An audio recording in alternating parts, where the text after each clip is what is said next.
Hello viewers, আজকে নিয়ে চলে এসেছি মসুর ডালের একটা নতুন রেসিপি। তো তার জন্য মসুর ডালটা ভালোভাবে সেদ্ধ করে নেব। সেদ্ধ করার পর ওর মধ্যে নুন আর হলুদ দিয়ে ভালোভাবে ডালটা ঘুটে নিতে হবে।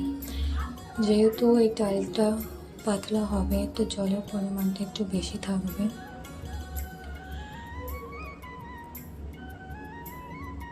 ডালটা আমাদের ফুটে এসছে। এবার একটা সাইডে রেখে ফ্রাইং প্যানে ফোড়নের জন্য তার মধ্যে সর্ষের তেল দিয়ে দেবো।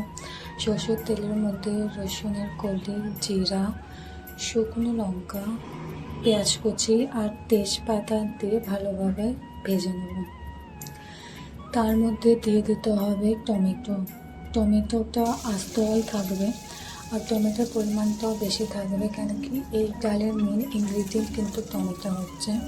তো আপনারা টমেটো ভালোভাবে দেবেন। অ্যান্ড ট্রাস্ট মি, এই ডালটা আপনারা ঘরে একবার ট্রাই করবেন। ডালটা খেতে খুবই ভালো হয়েছিল।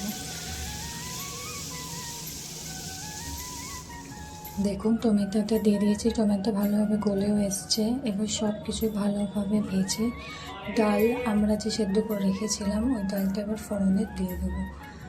ট্রাস্ট মি ভিউয়ার্স, আপনারা একবার নিশ্চয়ই ট্রাই করবেন। দেখুন ডালটা এত সুন্দর দেখতে লাগছে, তো খেতে অনেকই দুর্দান্ত হবে।